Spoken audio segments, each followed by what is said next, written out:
Students, हमारे channel में आपका बहुत बहुत स्वागत है। आज की जो वीडियो है लॉ ऑफ एक्सपोनेंट के ऊपर है। बहुत सारे बच्चों को लॉ ऑफ एक्सपोनेंट के क्वेश्चंस में प्रॉब्लम्स होती है, तो लॉ ऑफ एक्सपोनेंट के क्वेश्चन को करने से पहले हम कुछ बेसिक चीजों के बारे में पढ़ेंगे। आपको ध्यान से देखना है और समझना है। मैं एक एक करके सारे फॉर्मूले को बोर्ड पे एक्सप्लेन करूंगा, आपको ध्यान से देखना है। लॉ ऑफ एक्सपोनेंट के 9 फॉर्मूले हैं। सबसे पहला जो हमारा फॉर्मूला है वो है a के ऊपर पावर m और a के ऊपर पावर n। अब बहुत सारे बच्चे समझते हैं कि सर इस a को और m को हम कहते क्या है। तो ये जो a है आपका, ये जो a है इसको हम लोग कहते हैं बेस, इसको हम लोग कहते हैं बेस। और ये जो m है इसको हम लोग कहते हैं पावर। जब कोई चीज किसी के ऊपर होती है तो उसको हम लोग पावर कहते हैं। जैसे बेस हमारा सेम टू सेम है और बीच में मल्टीप्लाई हो तो पावर्स हमारे ऐड हो जाते हैं। फॉर एग्जाम्पल जैसे हमने यहाँ पे 2 की पावर 6 लिया और 2 की पावर हमने 4 ले लिया, तो जब हमारे बेस सेम टू सेम होंगे तो पावर हमारे ऐड हो जाएंगे। फॉर एग्जाम्पल जैसे 10 की पावर 10। सेकंड में यही करना है आपको, जब हमारे बेस सेम टू सेम हो और बीच में डिवाइड हो और पावर हमारे डिफरेंट हो तो हमारा माइनस हो जाता है इस क्वेश्चन के अंदर में। जैसे 2 के ऊपर पावर 6 डिवाइडेड बाय 2 के ऊपर पावर 4, हमारा बेस सेम टू सेम है तो 2 माइनस 4 इक्वल टू 2 की पावर 2 हो जाता है आंसर। जब कभी भी पावर के ऊपर पावर होता है, हर पॉइंट में जब पावर के ऊपर पावर है तो इसका हम मल्टीप्लाई कर देते हैं। जैसे a के ऊपर m की पावर n है तो हमने क्या किया, a को जो था इसमें m और n के हमने मल्टीप्लाई कर दी a के ऊपर पावर को, तो यहाँ पे क्या हुआ mn हो गया। फॉर एग्जांपल जैसे हमने 2 के ऊपर पावर 6 रखा और 6 के ऊपर पावर 4 रखा तो 2 6 मल्टीप्लाई 4 तो 2 की पावर 24। ये आपका आंसर है। फोर्थ जो हमारा फॉर्मूला है, फोर्थ नंबर पे जो फॉर्मूला है हमारा, उसकी a के ऊपर में माइनस n की पावर है। तो कभी भी हम लोग किसी भी चीज की पावर को माइनस में नहीं रखते, तो उसके लिए हमें प्लस में करना होता है। तो उसके लिए हम प्लस में कैसे करते हैं, 1 अपॉन में a की पावर n कर देते हैं।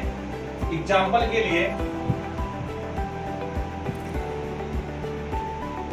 2 की पावर -6, अब 2 की पावर -6 है तो इस -6 को प्लस में करने के लिए हम 1 अपॉन में 2 की पावर को 6 कर देते हैं। फिफ्थ नंबर का फॉर्मूला है 1 अपॉन a की पावर -n है तो इस -n को प्लस करने के लिए हम a की पावर n कर देते हैं। एग्जांपल के लिए जैसे हमने 3 के 1 अपॉन 3 की पावर -2 लिया हमने, अब -2 को प्लस में करने के लिए हम लोग 3 की पावर 2 कर देते हैं। क्वेश्चन नंबर जो फॉर्मूला नंबर 6 है, इसकी a अपॉन में b की पावर -m है। अब जो माइनस की पावर है उसको प्लस में करने के लिए हम लोग क्या करते हैं, b अपॉन में a कर देते हैं, जिससे ये ऑटोमेटिक अपने आप प्लस में हो जाता है। एग्जांपल के लिए जैसे हमने 2 अपॉन 6 की पावर -5 लिया तो 6 अपॉन में 2 की पावर हम कर देंगे तो ये प्लस में हो जाएगा।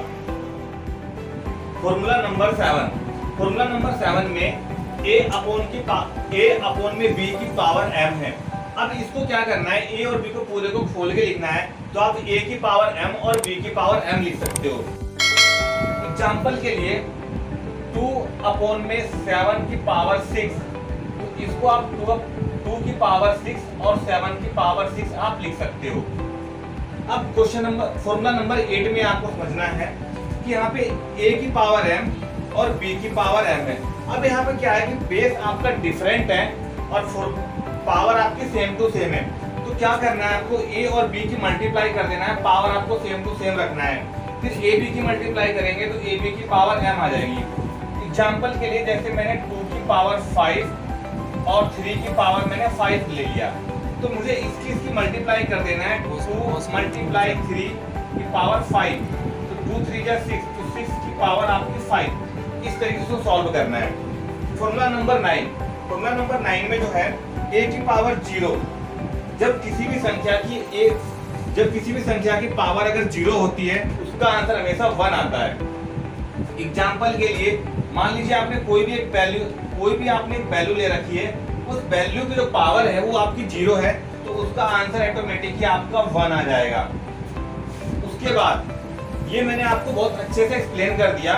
अब मैं आपको 10, 12, 15 क्वेश्चन दूंगा और आपको उसको प्रैक्टिस करना है। अगर आपको किसी भी क्वेश्चन में कोई डाउट हो तो आप मुझे कमेंट्स में लिख करके बता सकते हैं। ये सारे क्वेश्चन मैंने आपको बोर्ड पे लिख दिए हैं और इन सारे क्वेश्चनों को आपको प्रैक्टिस करना है। अगर किसी क्वेश्चन में किसी बच्चे को दिक्कत आती है तो मुझे कमेंट्स में लिख करके बता देना कि हाँ सर मुझे इस क्वेश्चन नंबर में दिक्कत आ रही है। All the best.